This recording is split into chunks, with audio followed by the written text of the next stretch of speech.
The rifleman's effectiveness depends to a large degree upon his rifle.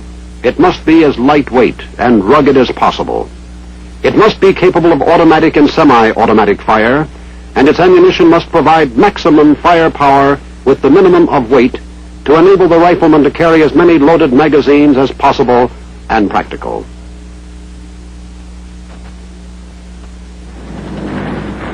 For use, mobility is required and ammunition resupply is difficult. A new rifle has been issued to Special Forces, airborne and air mobile troops of the Army, and to other military forces of the United States.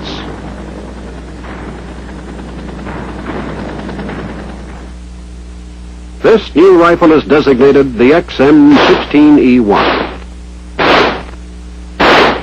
The M16E1 is a 5.56 millimeter or caliber .223 shoulder weapon. It is magazine-fed, gas-operated, and air-cooled. The magazine capacity is 20 rounds. By closing the bolt and turning the selector lever to semi, the rifle will fire semi-automatically.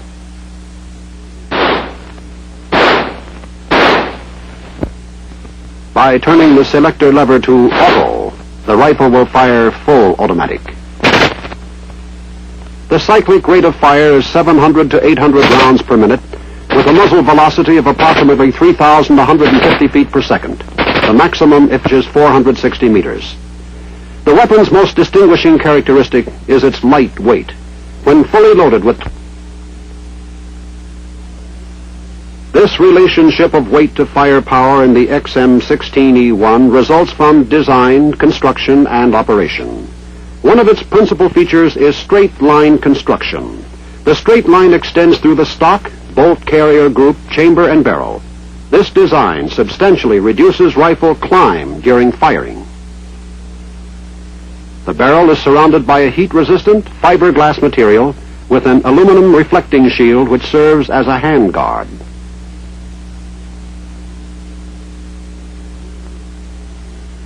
Vents along the upper and lower surfaces of the handguard allow for circulation of air around the barrel. The ejection port has a hinged dust cover to prevent foreign matter from entering the chamber through the ejection port. When the weapon is cocked or fired, the dust cover opens automatically for ejection of spent cartridge cases.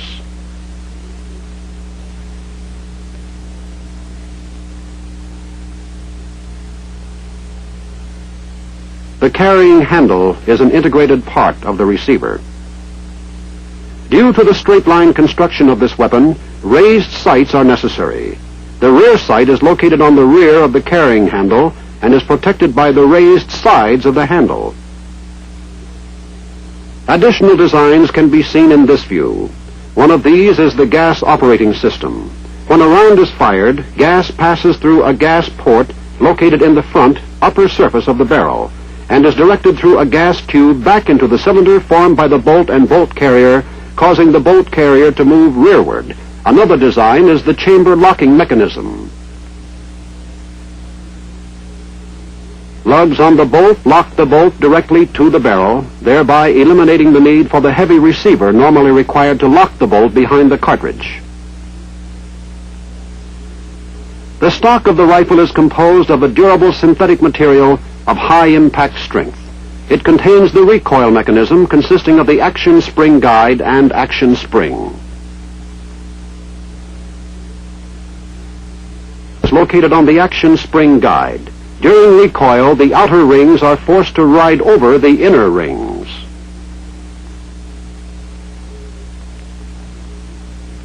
A special feature of the M16E1 rifle is the forward assist assembly. This permits the rifleman to seat the bolt manually in event it fails to do so automatically. The principal distinctive features of the weapon have been described. Before learning how it functions, we will see how it is used. Using the weapon consists of three functions: loading, firing, and unloading. To load the magazine, remove the empty magazine by pressing the magazine release button located above and forward of the trigger guard. Place a round on top of the magazine follower, nose toward the smooth face of the magazine, and press down. Repeat until 20 rounds have been inserted. Before loading the weapon, place the safety selector lever on Safe. With the weapon on Safe, insert the loaded magazine into the magazine feedway and push up. A click will be heard when the magazine is properly seated. To release the bolt and chamber the round, pull the charging handle fully to the rear and release, or press the bolt catch. The forward movement of the bolt strips a round from the magazine and chambers it. To fire semi-automatically, turn the selector lever to the semi position. The rifle will then fire a round each time the trigger is pressed. To fire automatically, turn the selector lever to the auto position. The rifle will continue to fire automatically as long as the trigger is pressed to the rear or until the magazine is empty. To unload the weapon, first place the selector lever on Safe. Remove the magazine by pressing the magazine release button. Remember, the rifle is clear only when the bolt is to the rear. There is no round in the chamber, the magazine is removed, and the selector lever is on Safe. Although the configuration of the M16E1 is distinctive, its cycle of operation and functioning are similar to other military rifles with automatic capabilities.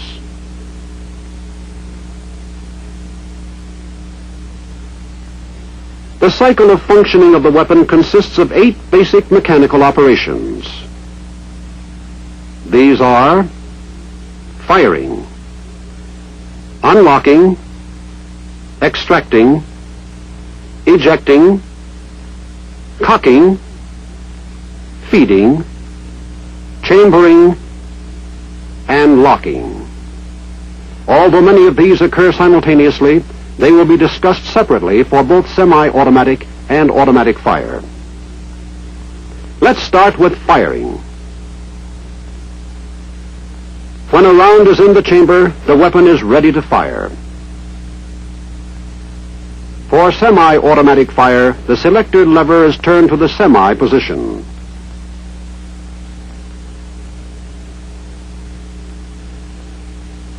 Assuming that the hammer is in the cocked position to begin with, the firing cycle is initiated by pressing the trigger. The trigger rotates on the trigger pin and disengages from the notch on the bottom of the hammer. The hammer moves forward by action of the hammer spring. It strikes the head of the firing pin and drives it through the face of the bolt into the primer, which ignites the powder. The firing section of the rifle is so rapid that it is impossible for the operator to release the trigger fast enough to prevent multiple firing, even if he tried to do so. Therefore, a device is installed in the firing mechanism to permit firing single rounds.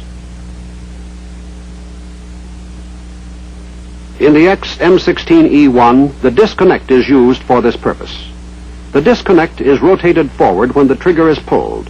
When the hammer is cocked by recoil of the bolt carrier, the disconnect engages the lower hook of the hammer and holds it until the trigger is released.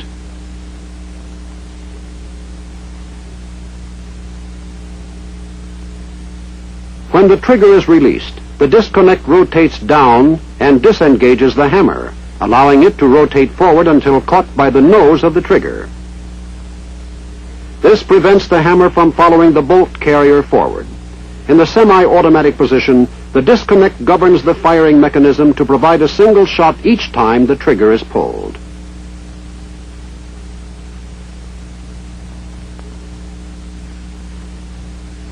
The next 3 operations in the